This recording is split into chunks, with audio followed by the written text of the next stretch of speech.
Hello my dear students, स्वागत है तमारू सरस्वती गणित मथक पर। આપણે જોઈ રહ્યા છે ચેપ્ટર નંબર 5 સમાંતર શ્રેણી એરિથમેટિક પ્રોગ્રેશન। તો આજે આપણે જોઈશું સ્વાધ્યાય 5.3 ના પ્રશ્ન 7 થી આગળના પ્રશ્નોનું સોલ્યુશન। તો પ્રશ્ન 7 છે, જે સમાંતર શ્રેણીમાં d બરાબર 7 અને 22મું પદ 149 હોય તેના 22 પદોનો સરવાળો શોધો। જો આપણે શું આપેલું છે, d બરાબર 7 અને 22મું પદ એટલે a 22 બરાબર 149, n બરાબર 22, કેમ કે 22 પદોનો સરવાળો માંગેલો છે એટલે n બરાબર 22। આપણી પાસે પ્રથમ પદ નથી એટલે એ બરાબર ક્વેશ્ચન માર્ક, અને શોધવાનું છે 22 પદોનો સરવાળો એટલે SN એટલે કે S22 આપણે શોધવાનું છે એટલે ક્વેશ્ચન માર્ક। હવે એ 22 છે આપણી પાસે એટલે કે nમું પદ છે, તો આપણે સૂત્ર મૂકીએ an બરાબર a plus n minus 1 into D. A 22 બરાબર a પ્લસ 22 ઓછા 1 ગુણ્યા 7, ડીની કિંમત આપણી પાસે 7 છે। હવે એ 22 છે આપણી પાસે 149 બરાબર a વત્તા 22 ઓછા 1 21 ગુણ્યા 7, 149 બરાબર a વત્તા 21 સત્તામ 147। આ 147 149ની બાજુમાં માઇનસ થઈને આવે એટલે 149 ઓછા 147 બરાબર a। તો બાદબાકી છે આપણી 2 એટલે a માટે a બરાબર 2। હવે આપણે શોધવાનું છે SN એટલે કે S22। તો SN બરાબર nના છેદમાં 2 કૌંસમાં a વત્તા l, આપણી પાસે l છે 22મું પદ એટલા માટે।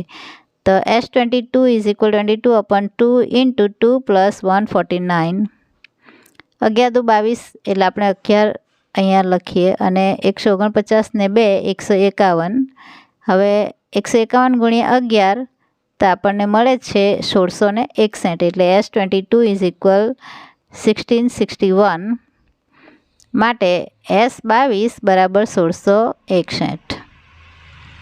પ્રશ્ન નંબર 8, સમાંતર શ્રેણીનું બીજું અને ત્રીજું પદ અનુક્રમે 14 અને 18 હોય તો તેના પ્રથમ 51 પદોનો સરવાળો શોધો।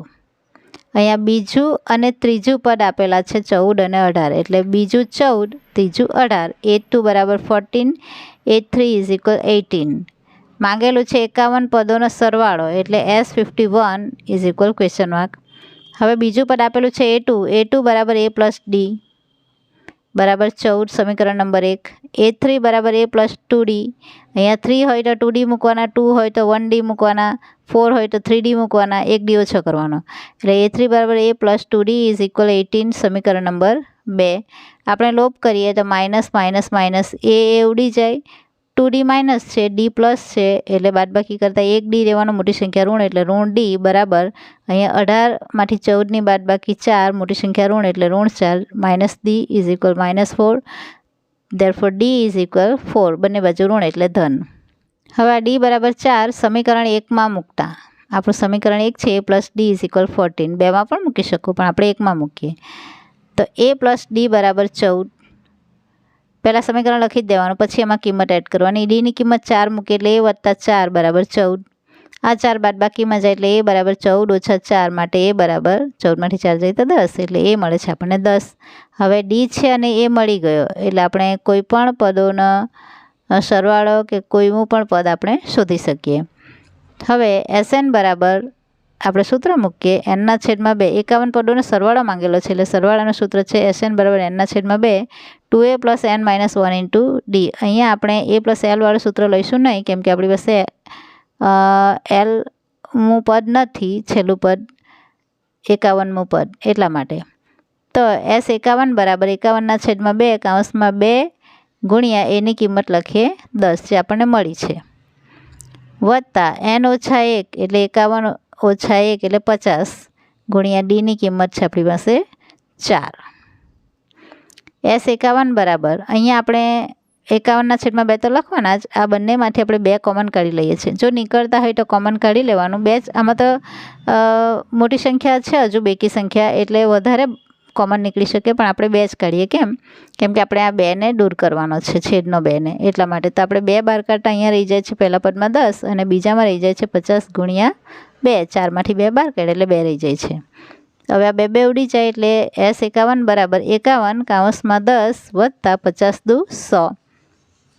S51 બરાબર 51 ગુણ્યા 100 અને 10 એટલે 110. 110 ગુણ્યા આપણે 51 કરીએ એટલે આપણને મળે છે 5610. માટે આમ આપેલ સમાંતર શ્રેણીના પ્રથમ 51 પદોનો સરવાળો બરાબર S51 બરાબર 5610. સ્વાધ્યાય 5.3નો 9મો પ્રશ્ન.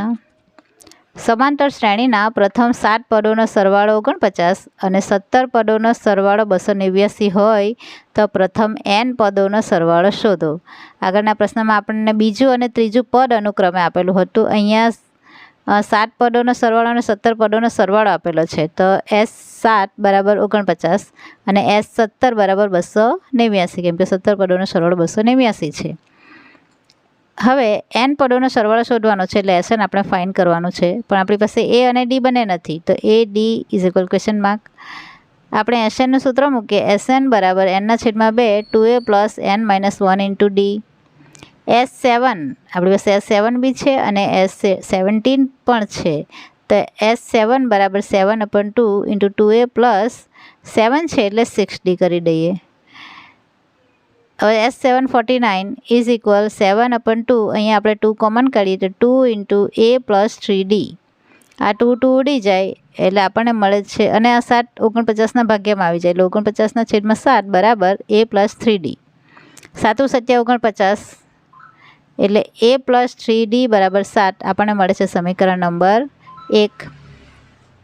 હવે S17 આપેલા છે તો S17 is equal 17/2 into 2A plus 16D. 17 છે એટલે 16D. હવે S70 છે આપણી પાસે 289, તો 289 is equal 17/2 into 2 into A plus 8D. આ 2 આપણે આમાંથી કોમન કાઢેલા છે. આ 2 ઉડી જાય એટલે, અને આ 17ને છેદમાં લઈએ આવે તો 289/17 બરાબર A વત્તા 8D. હા, 17 289, 17નો વર્ગ 289 આપણને ખબર છે એટલે A પ્લસ 8D બરાબર આપણને શું મળે? 17. આ છે સમીકરણ નંબર 2. હવે આપણને 2 સમીકરણ મળે એટલે આપણે જાણીએ જ છીએ કે બંને સમીકરણનો લોપની રીતે ઉકેલ મેળવીને આપણે A અને Dની કિંમત મેળવવાની છે. આપણું દ્વિચલ સુરેખ સમીકરણની પદ્ધતિનો ઉપયોગ કરવાનો છે. તો સમીકરણ 1 અને 2ની બાદબાકી કરતાં A plus 3D is equal 7, A plus 8D is equal 17. બંને સમીકરણ લખી દીધા. બાદબાકી કરવાની છે એટલે માઇનસ માઇનસ માઇનસ A ઉડી જાય. 8D માઇનસ 3D એટલે 5D, મોટી સંખ્યા ઋણ એટલે ઋણ 5D. 17 - 7 એટલે 10, મોટી સંખ્યા ઋણ એટલે ઋણ 10. બંને બાજુ ઋણ એટલે ધન. D બરાબર 5 10ના છેદમાં જાય એટલે 5 દુ 10. D બરાબર આપણને મળે છે 2. આ D બરાબર 2 સમીકરણ 1માં મૂકતા, 1 2 કોઈમાં પણ મૂકી શકો. આપણે 1માં મૂકીએ. પહેલું સમીકરણ છે A plus 3D is equal 7, તેમાં Dની કિંમત 2 મૂકી આપણે જે શોધી તે માટે A પ્લસ 3 × 2 = 6 ઇઝ ઇક્વલ 7. આ 6 7ની બાજુમાં જતાં માઇનસ એટલે A is equal 7 - 6, therefore A is equal 1. હવે આપણે શું શોધવાનું છે? SN. તો SN is equal n/2. A અને D તો SN માટે જરૂરી છે એટલે આપણે શોધ્યા. એ માંગેલા નથી પણ આપણે એના વગર આગળ SN શોધી જ ન શકીએ એટલે એને પહેલાં શોધવું જ પડે. SN is equal n/2 into 2A plus n minus 1 into D is equal n/2 into 2. એની કિંમત મૂકવાની છે 1 પ્લસ n માઇનસ 1 ઇન્ટુ 2